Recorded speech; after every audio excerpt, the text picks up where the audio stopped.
오늘은 민수기 27장 말씀을 가지고 신념 있는 시민 교양이라는 제목으로 말씀을 나누도록 하겠습니다. 요즘 사회적으로 가장 큰 이슈라면 무엇일까요?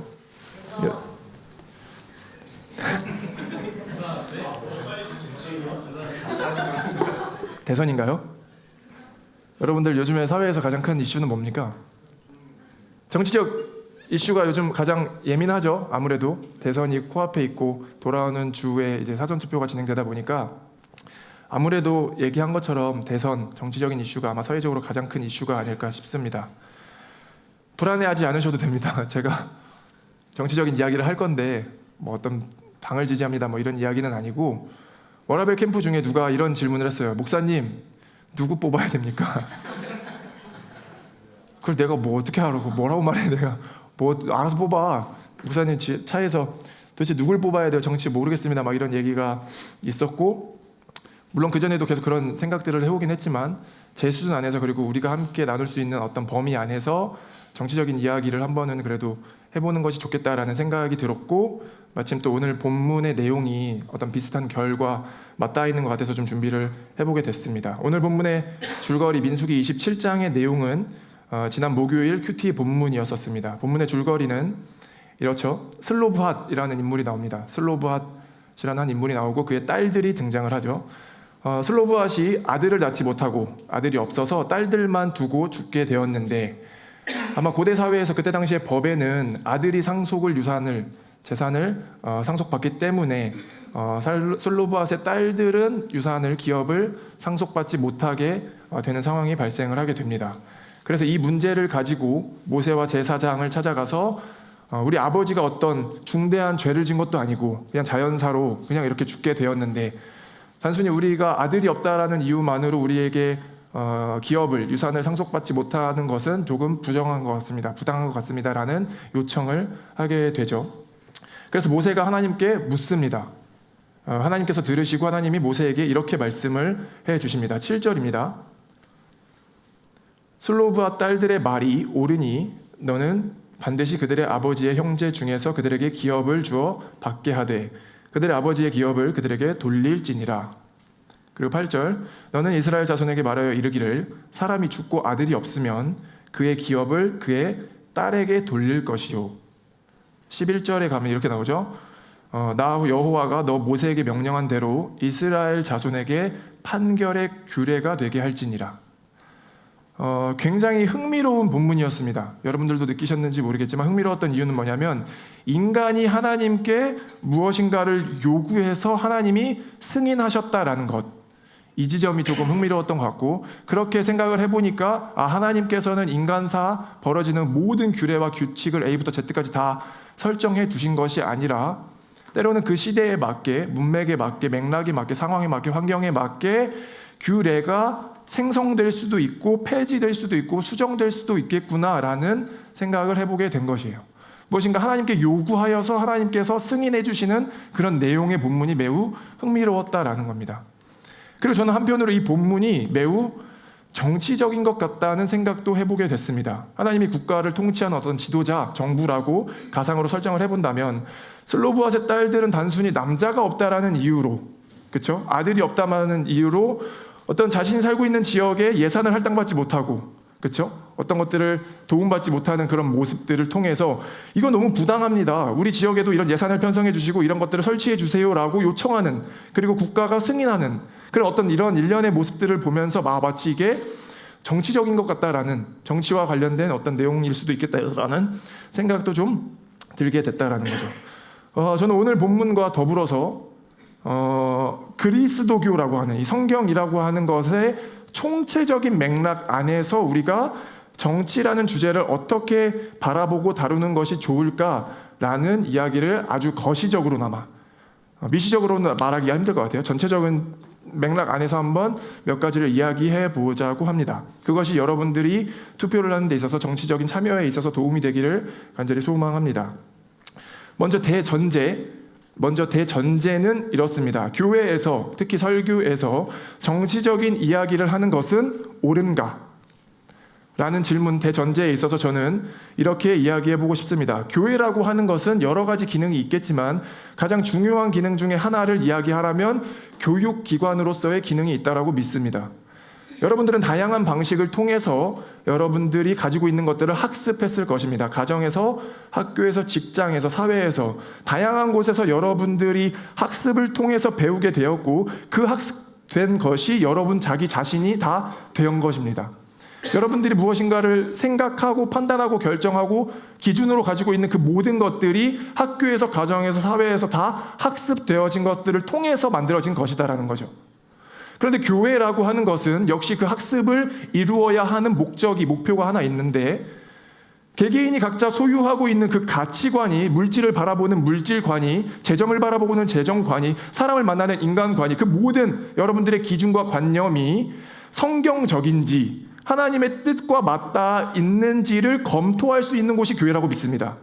때로는 내가 가지고 있는 그 기준과 가치관이, 성경적 기준이 하나님과 맞닿아 있지 않다면 수정해 볼 수도 있는 것이고 새롭게 생각해 볼 수도 있는 것이고 우리는 교회 안에서 하나님을 예배하지만 예배와 동시에 특별히 부여된 기능과 목적이 뭐냐면 배운다라는 거예요. 뭘 배워요? 성경적 진리, 가치관, 여러분들이 세상을 살면서 살아갈 때 판단해야 되는 기준, 물질을 바라보고 사람을 바라보고 성경을 바라보고 그 모든 것들을 바라볼 때 기준이 되는 것들을 교회로부터 배울 수 있다라는 그 교육기관으로서의 기능이 있다라고 믿는다는 거예요. 교회는 그래서 인간이 소유하고 있는, 구성되어 있는 모든 영역을 다 다룰 수 있어야 된다라고도 믿습니다. 어떤 부분만 다루고 어떤 부분은 다루지 않는다가 아니라 인간이 구성되어져 있는 그 모든 영역, 여러분들이 살아서 죽기까지 사회에서 과정으로 겪어지는 그 모든 것들을 다 다룰 수 있어야 된다라는 거죠. 어떤 것만 다루고 어떤 것은 다루지 않는다라는 것은 조금은 아이러니한 모순적인 것 같다라는 생각이 듭니다. 그래서 우리가 다룰 수밖에 없고 다루어야 하는 영역 중에 하나가 뭐예요? 정치가 되는 거예요. 정치라는 영역을 우리가 다루지 않고 그냥 예민하다, 민감하다, 쉬쉬하고 덮어둔다면 그 공동체의 수준은 저는 그 정도에 머무를 수밖에 없다라고 믿습니다.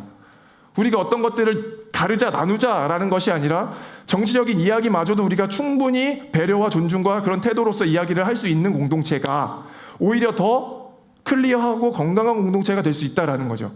우리는 비난하기 위해 정치적 이야기를 하자는 것이 아니라 그것이 왜 그렇게 생각하는지를 서로 충분하게 이야기 나눠볼 수 있는 공동체라야 더 건강하다는 거죠. 가족끼리 정치 얘기 못하나요? 저는 할 수 있다라고 해요. 우리 뭐 농담말로 가족끼리 정치 얘기하지 말라는데 그거는 그런 의도는 아니잖아요. 그렇죠? 이게 좁혀지지 않는 뭔가가 있다 보니까 그럴 바에 하지 말라 이런 뜻이긴 하지만 본질적으로 우리는 모든 것들을 다 이야기할 수 있는 공동체가 돼야 진실한 공동체 아닐까요? 그래야 진짜 가족 공동체 아닙니까? 그런 것처럼 정치적인 이야기라고 해서 뭔가 예민해, 뭔가 이건 좁혀지지 않을 거야 라고 해서 쉬쉬하고 덮어두는 것이 아니라 그것마저도 우리가 충분히 얘기할 수 있는 공동체의 방향을 두고 나아가는 것이 더 올바르겠다라는 생각을 하게 된다라는 거죠. 그래서 교회는 대전제로서 저는 정치 이야기를 할 수 있고 또 해야 된다라고 생각을 합니다. 물론 오늘 말할 정치라고 하는 것은 어떤 개념적 원론적인 이야기에 가깝긴 하겠지만 조금 더 나아가서는 저는 현실 정치마저도 이야기할 수 있다라고 믿습니다. 강요하진 않지만 저는 제 개인적인 생각으로 현실 정치마저도 우리가 충분히 소통할 수 있다라고 믿어요. 왜냐하면 제가 주장하는 바를 저는 충분히 이해되는 방식으로 상식적인 수준 안에서 여러분들을 설득하거나 제가 설득되어질 거다라고 믿습니다. 그냥 강요하거나 주장하는 바가 아니라 내가 왜 이것들을 지지하는지, 이것이 좋다라고 생각하는지를 충분히 우리는 대화를 통해서 설득되어지고 상식적인 수준 안에서 이야기를 이뤄낼 수 있다라는 거예요. 이해되시나요? 그래서 대전제, 교회에서 정치를 이야기하는 것은 옳은가라는 그 전제에 저는 할 수 있다, 혹은 넘어서서 해야 한다라고 믿는 사람인 것 같습니다. 오늘 대선을 이제 앞두고 정치와 관련한 한 3가지 정도의 포인트를 같이 좀 나눠보고 싶은데 첫 번째는 정치는 삶이고 삶은 의무다라는 이야기를 나눠보고 싶습니다. 즉 정치는 우리가 참여할 수밖에 없는 의무라는 것이죠. 정치가 무엇입니까? 라고 묻는다면 아마 여러 가지로 대답할 수 있을 것 같은데 여러분들은 뭐라고 생각을 하십니까? 대한민국인가요? 노란색도 있고 초록색도 있습니다. 정치가 무엇입니까? 라고 얘기한다면 저는 가장 쉬운 그리고 가장 원초적인 목적에 부합하자면 공정한 분배라고 이야기해보고 싶습니다. 정의로운 분배, 적절한 분배, 합당한 분배가 정치라는 거예요. 어쨌든 우리는 총량이 결정되어져 있는데, 국가 예산이라고 하는 그 총량은 결정되어져 있는데 그 총량에 도달하기 위해서 어떻게 할 것인지, 그리고 그 총량을 어떻게 분배할 것인지가 정치의 가장 중요한 과정, 목적이라고 이야기해 볼 수 있겠습니다. 우리는 지난 총회 때, 2월달 지난 총회 때 이미 아주 작은 스케일의 정치를 경험한 바가 있다라고 믿습니다. 그렇죠? 우리가 교회를 한 국가라고 설정해 둔다면 그 국가의 총 예산이 우리 전체 1년의 예산이었던 거예요. 그럼 그 예산에 어떻게 도달할지, 그리고 그 예산을 우리가 어떻게 쓸지를 다 알려드렸었습니다. 운영위원회를 통해서 우리가 만들긴 했지만, 국가라는 정부라는 것을 통해서 만들긴 했지만 총량을 어떻게 만들어낼 것인지를 보고 드렸고, 그리고 그것이 적법하게 쓰여질 것인지를 다 같이 공유했다라는 거예요. 공정한 분배, 적절한 분배가 정치라는 거죠. 그때 여러분들이 그 내용을 보고받고, 그래서 여러분들이 의견을 실제 주시기도 했었습니다. 예를 들면 우리가 절기 때 잡혀있는 그런 예산들 대관을 해가지고 뭐 얼마를 이렇게 사용해야 되는데, 그럼 그 시간들을 줄여서 밥도 주지 말고 그냥 우리가 밥 먹고 모입시다. 그럼 그 돈을 얼마를 아낄 수 있으니까, 그럼 그 돈을 이렇게 사용하는 것이 더 좋지 않겠습니까? 라고 하는 적절한 분배에 대한 의견을 여러분들이 주셨던 거예요. 그래서 그것이 실제 반영되었고, 그래서 우리는 연합예배 때 오후에 예배를 드리기로 결정했었습니다. 그러니까 이런 것처럼 정치라고 하는 것은 복잡한 게 아니라 총량은 결정되어 있기 때문에 그것을 어떻게 분배할 것인지, 적절한 분배가 정치의 최고의 기능이자 목적일 수 있겠다는 거예요. 그래서 우리가 그 날을 통해서 각 마을별 예산이 편성되었고, 우리는 그 예산을 통해서 수련회비를 결정할 수 있었고, 매월 간식을 먹게 되었고, 엔조이 워십이라는 특별한 사업도, 프로젝트도 한번 진행해 볼 수 있게 된 거예요. 그 예산이 적절하게 분배되었고 편성되었기 때문에. 만약에 우리가 그때 수련회비를 지원받지 못했다라는 결정이 났다면, 여러분들이 그거를 쳐다보면서 왜 우리는 돈을 안 줍니까? 라고 정치 참여가 일어나지 않았다라고 하면 여러분들은 수련회 때 15만 원, 20만 원을 내고 가야 될지도 몰라요. 우리는 아주 작은 스케일로 경험해 본 것이지만 그것이 곧 그대로 원리는 동일하다는 거예요. 우리가 어떤 정치 참여를 하느냐가 우리에게 바로 분배되어지는 것과 연결되어 있다는 겁니다. 그래서 저는 여러분들이 더욱더 적극적으로 총회에 참여하길 바랬습니다. 총회를 통해서 조직의 구성원으로서 여러분들이 더 우리 교회의 주인의식을 갖게 될 수도 있겠다라는 생각, 바람을 했었고, 운영위원회에서 결정한 방식이 탑에서 다운되는 것이 아니라 우리의 의견이 자연스럽게 위로 올라가는 방향으로 가는 것이 더 교회가 건강하다라는 생각이 있었기 때문인 거예요. 그래서 여러분들이 총회 전에 미리 자료를 계속 알려드렸던 것이고, 그것이 내 교회다라는 인식 안에서 같이 한번 의견을 조율해보자, 정치적 참여를 해보자, 교회의 주인의식을 더 세울 수 있겠다라고 믿었기 때문인 거예요. 물론 제가 지금 주장하는 말은 모든 과정을 다 만장일치로 이루어야 된다라고 말하는 것은 아닙니다. 조직이 커지면 커질수록 어쩔 수 없이 소수의 희생은 발생할 수밖에 없습니다. 그것을 무조건 우리는 다 멈춰서 만장일치로 이루어내자라고 말하는 것은 아니지만, 그래도 우리가 충분한 대화를 통해서 합리적인 방식으로 그것들을 이루어낸다면 그것은 희생이 아니라 저는 감사한 순종이 될 수 있다고 믿기 때문인 거예요. 우리가 일방적인 통보 방식이 아니라 충분히 우리가 검토를 통해서 내가 이번에 희생을 해볼게 라는 방식으로 이루어진다면 그거는 더 이상 희생이 아니라 감사한 순종이 될 수 있겠다라는 생각이 들었다라는 거예요. 그런 것처럼 우리는 더 많은 참여, 더 큰 주인의식을 갖고 바라보는 것이 중요한 거죠. 다시 국가로 돌아와 볼까요? 총회와는 스케일이 비교돼도 되지 않을 만큼 너무 큰 범위이기 때문에 때로는 그것이 어떻게 사용되고 어떤 과정을 거쳐서 분배되는지가 우리가 도무지 이해가 안 되어서 이탈되는 경우들이 발생을 하지만, 물론 맞지만 저도 그런 것들을 느끼지만, 그럼에도 불구하고 제가 할 수 있는 말은 뭐냐면 끝까지 우리는 그것을 이해해 보려고 노력할 자세가 필요한 것 같습니다. 정책들을 바라보고 국가의 어떤 운영되는 것들을 바라보면서 너무 용어도 어렵고 너무 스케일이 크고, 그래서 이것이 이렇게 분배되면 뭐 어떤 효과가 나는 건지가 이해가 되지 않는다 하더라도, 그래서 그것이 포기로 가는 방향이 아니라 그럼에도 내가 그것을 이해해보고 관심을 가져보려는 여러분들의 참여가 더 필요하다라는 거예요. 정치는 공정한 분배입니다. 적절한 분배라고요. 그 적절한 분배가 이루어질 수 있도록 그리스도인들이 우리에게 그런 역할들을 주신 거죠. 하나님이 더 열심히 건강한 자세로 국가에 참여함으로 인해서 그 우리의 국가가 더 공공으로 퍼블릭하게 갈 수 있도록 우리를 부르신 줄 믿길 바란다는 뜻인 거예요. 정치는 삶입니다. 정치는 삶이에요. 삶. 우리 삶이 구성되어 있는 그 모든 것들이 정치의 영향을 받지 않는 것이 단 하나도 없습니다. 먹고 자고, 의식주, 결혼, 교육, 출산, 죽음, 문화, 예술, 직업, 여러분들이 생활하는 그 모든 것들은 다 정치의 영향을 받을 수밖에 없기 때문에 그래서 더 우리가 관심을 갖고 적극적으로 참여할 자세와 마음을 가져야 된다는 거예요. 여러분들이 아무도 참여하지 않는 총회의 교회는 어떻게 되겠습니까? 그냥 제가 결정하고 이렇게 합시다라고 그냥 끌고 가면 돼요. 그럼 그거는 저에게도 좋지 않고 우리 공동체 모두에게 좋지 않은 것처럼 같은 스케일로 비교해 본다면 국가의 모든 것들은 우리의 참여로 이루어지기 때문에 우리가 더 적극적인 자세로 참여할 수 있으면 좋겠다라는 생각을 같이 나누는 것입니다. 한 번 더 보세요. 어떤 것이 더 효율적이고 어떤 것이 더 효과적인지를 서로 논의할 수 있는 공동체가 됐으면 좋겠습니다. 단순히 이것은 정치적이야, 너 왜 그런 이야기에 불편해? 라고 말할 것이 아니라 정책을 보고 공약을 보고 이슈를 보면서 이것은 나는 이렇게 생각하는데 너는 어떻게 생각해?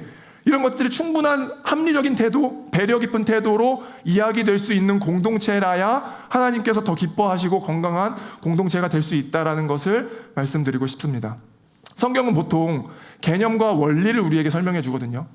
성경은 보통 이야기로 구성되어 있긴 하지만 그 이야기를 통해서 우리에게 개념과 원리를 설명해줘요. 그 개념과 원리를 우리 시대에 맞게끔 다시 한번 적용해보고 우리의 삶을 살아가는 것인데 그 원리에 동의하지 못할 사람은 거의 없습니다. 무슨 뜻이냐면 네 이웃을 사랑하여라 라고 해서 동의하지 못할 사람 있습니까? 전 한 사람도 없다고 생각해요. 그런데 실제적인 거는 그것을 더 좁혀서 구체화되는 질문들을 해야 되거든요. 그러면 네 이웃이 어디까지인데? 여러분들의 이웃은 어디까지입니까?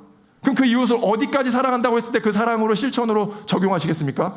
네 이웃을 사랑하여라 라는 것에 인정하지 못할 그 개념에 동의하지 못할 사람은 없는데 그래서 그 이웃은 어디까지이며 어떻게 사랑할지를 정의하다 보면 서로 다 다른 말을 한다라고요. 그래서 저는 더 케이스별로 스터디하는 게 중요하다고 생각을 해요. 성경의 원리를 가지고 나는 이렇게 적용해보고 싶고 이렇게 생각하는데 너는 어떻게 생각해? 틀린 것을 비난하자라는 것이 아니라 충분히 그런 케이스의 이야기들을 통해서 더 건강한 방향으로 나아가고자 하는 거예요. 네 이웃을 사랑하여라. 너는 이웃을 어디까지 생각하니? 이 성경에 말하는 그 모든 것들을 여러분들 삶에서 구체적으로 적용해 보시면 좋겠다는 거죠. 그것이 다 정치와 연결되어져 있는 거예요. 예를 들어서 생명윤리에 동의하지 못할 분 계십니까? 생명윤리에 대해서, 생명을 지켜야 한다는 것에 대해서 저는 이거 동의하지 못할 사람 아무도 없다고 생각해요. 근데 만약에 여러분들이 결혼해서 자녀를 임신을 했는데 그 아이가 중대한 장애가 있다는 것을 알게 됐습니다. 여러분들은 어떻게 하실 거예요? 그 아이를 낳아서 기르시겠습니까? 평생을? 아니면 지우시겠습니까? 생명윤리에 대해서 동의는 하지만 답은 달라질 수도 있어요. 그런 것처럼 케이스별로 저는 스터디가 더 중요하다고 믿는 거예요. 왜냐하면 그거는 이 사람이 이런 결정을 했다라고 해서 비난받을 것이 아니에요. 왜냐하면 그 사람의 이유와 근거가 다 있기 때문에 우리는 충분히 존중할 수 있다는 거죠.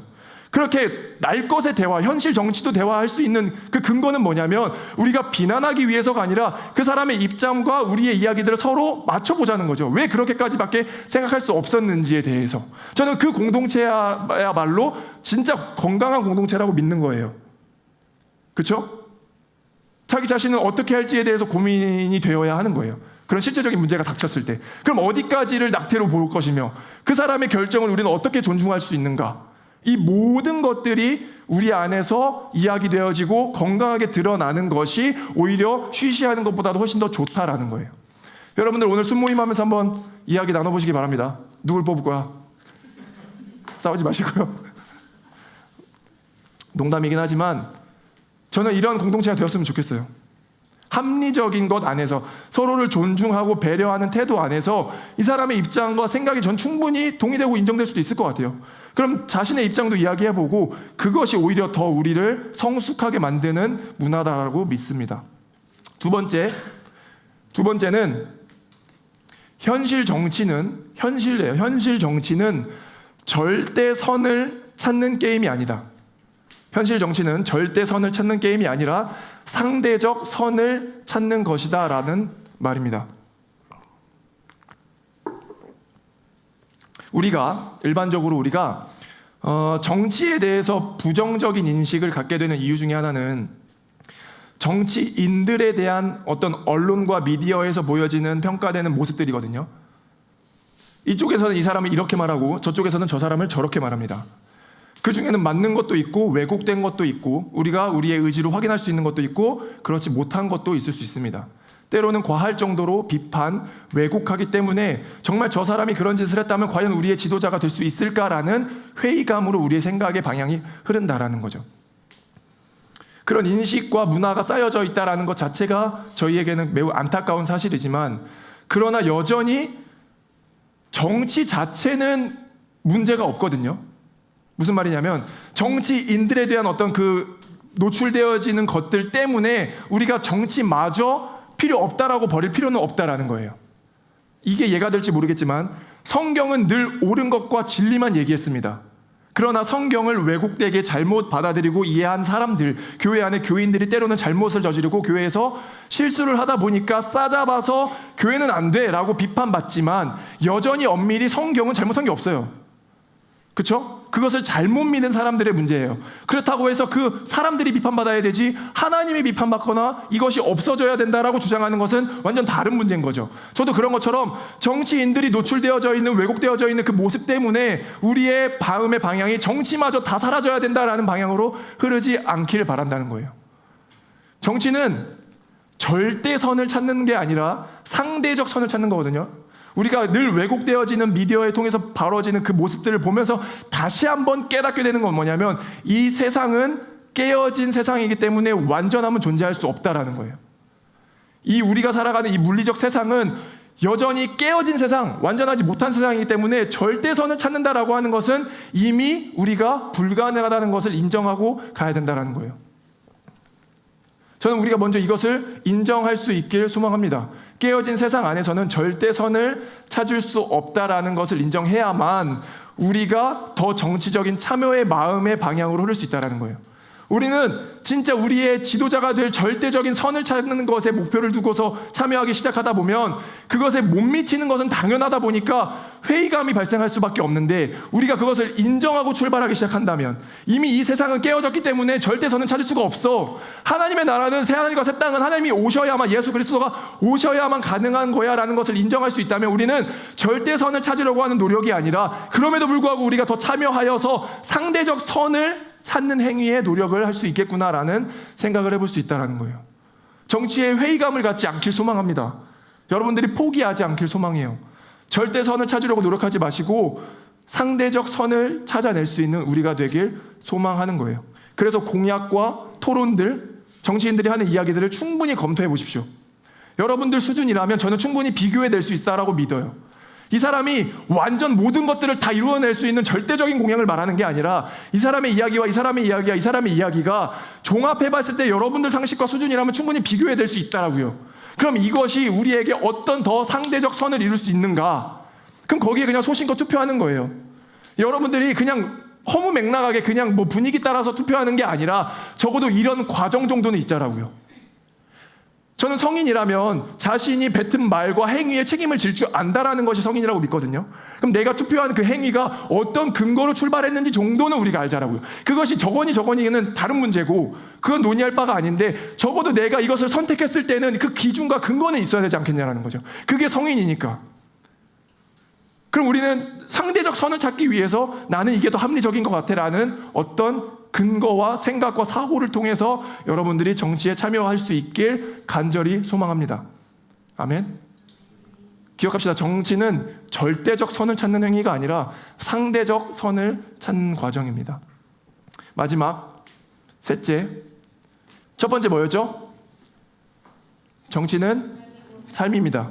우리 삶에서 정치와 연결되지 않은 것이 아무것도 없기 때문에 정치는 삶입니다. 곧 우리는 반드시 정치에 참여할 의무가 있는 것이고, 두 번째, 정치는 절대선을 찾는 것이 아니라 상대적 선을 찾는 것이다 라는 것을 두고 이 깨어진 세상 안에서 어떻게 우리가 그럼에도 불구하고 더 나은 것을 찾을 것인지를 고민하는 여러분들이 되었으면 좋겠고, 셋째, 그럼 그래서 누구를 뽑으면 되나요? 본론인가요? 결론인데. 그래서 그럼 누구를 뽑으면 될까요? 네, 그거는 알아서 기도하시고 잘 알아서 하시고, 대신에 우리는 우리를 어떤 존재로 부르셨는지를 기억하면서 마무리하고 싶습니다. 그리스도인이라고 하는 것, 우리라고 하는 존재를 하나님께서 어떤 존재로 부르셨는지를 기억하면서 정치에 대한 이야기를 마무리했으면 좋겠어요. 미국의 플러신 학교 총장이었던 리처드 바우 책에 무례한 기독교라는 책에 보면 이런 표현이 나와요. 기독교인들은 신념 있는 시민 교양을 지녀야 한다. 오늘 설교의 제목입니다.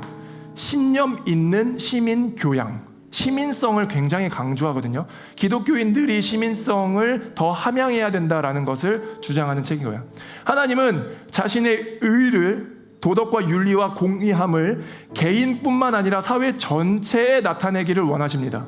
그 나타내기 원하시는 과정을 우리를 대리자로 부르셔서 그것을 이루어 나가길 원하세요. 그 대리자가 할 수 있는 방식은 폭력과 억압과 불통이 아니라 온유함과 친절함과 사랑함과 넉넉함으로 하나님의 방식을 우리의 대리자가 이루어 가야 하는 줄 믿습니다. 그 모든 키워드들 안에 포함되어져 있는 핵심 단어가 뭐예요? 시민성인 거예요. 이 시민성은 퍼블릭을 이야기합니다. 프라이빗을 이야기하는 것이 아니라 퍼블릭. 하나님은 프라이빗한 여러분 한 사람 한 사람을 구원하기 원하시지만 동시에 이 사회 전체에 하나님의 의를 나타내기를 원하신다는 거예요. 그래서 우리가 눈 뜨고 바라봐야 하는 게 퍼블릭의 영역인 거예요. 공공의 영역. 우리를 어떤 존재로 부르셨는지 짧게 3가지 얘기하자면, 첫째, 국가를 섬기도록. 너무 먼 이야기 같죠? 국가를 섬기도록 부르셨습니다. 요셉과 다니엘을 한번 생각해 보는 거예요. 다니엘은 그 바벨론의 문화와 언어와 교육 제도를 다 감수하면서도 최선을 다해서 그 국가의 부르심 가운데 순종하면서 살아냈습니다. 그로 말미암아 그곳에 하나님의 의가 선포되는 거예요. 다니엘을 통해서. 다니엘은 억울하지 않았을까요? 요셉도 마찬가지 아닙니까? 애굽의 언어를 유창하게 구사할 수 있을 만큼 그 문화에 동기화되어서 산 거예요. 그 이집트와 나를 분리시켜서 따로 보는 게 아니라 하나님이 나를 부르신 이 국가에 나에게 순종하는 믿음을 주셔서 그 나라를 위해서 산다라고요. 그것이 곧 하나님의 의가 그 땅 가운데 선포되어지는 일이다라고 믿는 거죠. 국가를 섬기도록 부르셨다라고 하는 것은 여러분들이 여러분들의 삶에서 최선을 다해서 시민성을 가지고 살아가는 것. 저는 그게 정치의 최선의 참여라고 믿습니다. 여러분들이 맡은 바에서 최선을 다해서 시민성을 고유 가지고 살아가는 것. 국가를 섬기도록 부르셨고, 두 번째는 정부를 위해, 우리 나라를 위해 기도하도록 부르셨습니다. 예레미야 29장 7절 볼까요? 우리 같이 한번 읽어주시면 감사하겠습니다. 한번 읽겠습니다. 시작.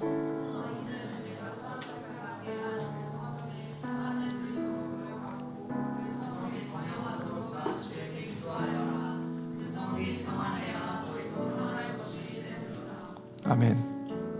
당시 이스라엘 백성들은 예레미야가 하는 이 말을 진짜 받아들이기 너무 힘들었을 것 같아요. 왜냐하면 자기들을 식민지로 끌고 간 그 나라를 위해서 기도하라니, 평안을 위해서, 그것도 그렇죠? 샬롬을 위해서 기도하라는 그 말이 예레미야 쟤 미쳤나? 저기 말이 돼? 저기 이단 아니야? 사이비 아니야? 라고 손가락질 당했을지도 모르겠어요.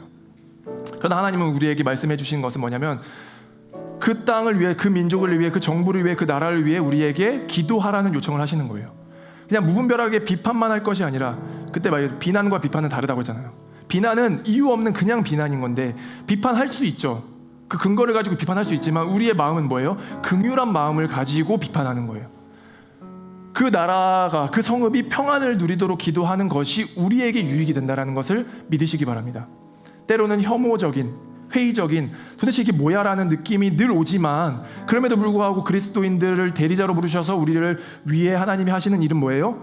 그 평안을 구하는 것, 그 성읍을 위해서, 그 나라를 위해서, 우리 도시를 위해서 평안, 샬롬을 구하는 것, 그것이 우리를 기도하는 자로 세우신 줄 믿습니다. 마태복음 5장 44절에도 그러나 나는 너희에게 말한다, 너희 원수를 사랑하고 너희를 박해하는 사람을 위하여 기도하라. 뭐 국가가 우리를 박해한다라는 말까지는 아니지만, 저는 늘 우리가 그 마음의 방향으로서 세워져 있길 간절히 소망해요. 회의감 가운데 포기하는 것이 아니라 국가를 위해 기도할 수 있길 간절히 소망합니다. 한 가지 제가 읽어드릴게요. 사례를. 인도에서 훈련 중인 목사님들을 가르칠 때 푸네라는 지역에서 한 그룹을 데리고 각각 다른 교회를 다니면서 차이점을 느껴보라고 설명을 했다. 기도 시간을 비교해 보았는데 한 교회는 성공의 정통을 갖고 있는 교회로 딱딱하고 차갑고 전통적이고 간단 명료했고 글이 길지도 않았고 때로 차갑게 느껴지기도 했다. 그러나 다음 오순절 계통의 교회에서는 시끄럽고 뜨겁고 매우 길고 열정적인 기도의 시간이 있었다. 하지만 첫 번째 교회에서는 세계 열방을 포함하고 국가와 정부와 지도자들을 위해 기도한 반면 두 번째 교회에서는 거의 전적으로 자기 자신만의 기도로 초점이 맞추어져 있었다. 그러고 나는 디모데전서 2장과 관련하여 한 교회는 거룩한 손을 드는 것은 피했지만 적어도 1절, 2절에 순종한 반면 그러나 다른 한 교회는 팔이 아플 때까지 손을 들어 올려 기도했지만 왕들과 높은 지위에 있는 모든 사람을 위한 기도는 단 한 번도 없었다. 어느 것이 더 성경적이겠는가? 차갑고 뜨거운 거는 기준이 되지 못합니다. 차가울 수도 있고 뜨거울 수도 있어요. 성경적이면서 차가울 수도 있고 성경적이면서 뜨거울 수도 있죠. 우리의 절대적 기준은 성경적이어야 하는데 뜨겁냐 차갑냐 손을 들었냐 손을 내렸냐가 문제가 아니라 무슨 기도의 내용이 포함되어 있는가가 말하는 거예요. 디모데전서에서 말하면 국가를 위해서 기도하라고 우리에게 명령하고 있습니다. 사도 바울은 우리에게 말하는 거예요. 너희가 속한 그 지역 도시의 평안을 구하라. 뜨거울 필요 없고 차가울 필요 없고 우리가 속해 있는 그 공동체를 위해서 평안과 안녕을 구하는 것, 그 도시를 위해서 사는 것이 우리의 가장 바람직한 태도이자 기도다라고 이야기를 하고 있는 거죠. 세 번째는 일상적인 일을 통해 정직히 살도록 우리가 부름받았다는 것을 기억하시기 바랍니다. 일상적인 일, 매일 반복되는 일, 여러분들 내일 돌아가야 하는 그 현실, 가정, 일터, 사업장, 그 모든 곳에서 정직하게 살도록 부름받은 것이 가장 건강한 정치 참여다라는 거예요. 여러분들이 정직하게 사는 것이 우리 나라 도시의 공공의 선을 더 높이는 줄 믿습니다. 아멘. 어떤 회의감으로 도시를 사는 것이 아니라, 삶을 사는 것이 아니라 여러분들이 주어진 그 맡기신 것들을 잘 살아내는 거죠. 동일하게 한 가지 사례를 한번 읽어드릴게요. 나는 아르헨티나에서 설교 세미나를 인도하고 있었다. 아침 식사를 하면서 그 행사 책임자와 이야기를 나누었다. 나는 세미나 기간 동안 모임을 인도하고 가르치는 것을 돕던 세 사람을 칭찬했다. 그들은 모두 세속적인 직업에 종사하지만 성경을 가르치는 일에 헌신한 아르헨티나 그리스도인들이었다. 그는 즉시 말했다. 맞습니다. 그는 훌륭한 설교자입니다. 하지만 그게 전부가 아닙니다. 훌륭한 남편이고 훌륭한 아버지이고 훌륭한 시민입니다. 나는 그가 왜 훌륭한 시민입니까? 라고 다시 물었습니다. 그들은 미국으로 돌아가려 하지 않고 여기 아르헨티나에서 계속 머물러 살고 있습니다. 그들은 정직합니다. 열심히 일하고 세금을 꼬박꼬박 냅니다. 그들은 우리나라의 복이 됩니다. 그것은 공공성에 진정성 있고 성경적이며 아브라함적이고 바울적이고 통합적인 선교다. 나는 그 말에 큰 감동과 은혜를 받았다. 아버지이자 시민으로서 사는 것이 가장 통합적인 선교다라고 이야기하고 있는 거예요. 저는 이것이 가장 큰 정치 참여다라고도 믿습니다. 정치 이야기 한참 하다가 선교 이야기로 빠지는 것 같지만 저는 이것이 매우 밀접한 연결되어 있다라고 믿는 거예요. 우리가 우리의 삶을 가장 건강하게 살아내려고 할 때, 정직하여서 각자 맡은 바대로 충분히 살아낼 수 있을 때 그것은 곧 시민성을 기르는 것이고 곧 건강한 정치 참여로 이루어진다라는 거예요. 공공에서 진정성이 있고 성경적이며 아브라함적이고 바울적이다. 통합적인 선교다 라는 사실을 꼭 기억하시기 바랍니다. 마무리하겠습니다. 너무 막 두서없이 막 정치 이야기했다가 마지막에 선교 이야기로 빠진 건 아닌지 모르겠으나 제가 늘 강조하고 싶은 내용은 이거예요. 여러분들의 삶을 그냥 삶이 존재가 되어지길 소망합니다. 우리가 선교합시다라고 해서 어떤 선교 프로젝트를 기획할 때도 있죠. 이번에 아울리치도 가잖아요. 그런 것처럼 할 수도 있지만 그것 이상의 우리의 존재가 여러분들 개개인이 다 선교적 존재가 되어지는 거예요. 여러분들의 일터에서 여러분들이 하는 음악을 통해서 여러분들이 가르치는 누군가에게 아무것도 하지 않았는데 나의 삶의 태도가 그냥 묻어나는 거죠. 아, 저 사람은 그리스도인이 맞구나. 저 사람을 보니 뭔가 다르긴 달라도 다르다. 선하다, 온유하다, 착하다. 그가 가진 성품이 그리스도의 성품을 가지고 있구나라고 고백되어질 수밖에 없는 선교적 존재가 되길 간절히 소망합니다. 아멘. 그것이 우리를 대리자로 부르신 거예요. 이 깨어진 세상 가운데 살아갈 때 우리를 대리자로 부르셨다라는 그 뜻은 여러분들이 각자 맡은 그 직업 안에서 정직하게 성실히 살아가는 줄 믿습니다. 아멘. 정치라고 해서 어떤 것들을 막 이렇게 가르는 것이 아니라 충분히 우리가 대화하고 더 합리적인 것들, 상식적인 것들을 찾아낼 수 있는 과정이 되어지길 간절히 소망합니다. 우리 1분 정도 잠깐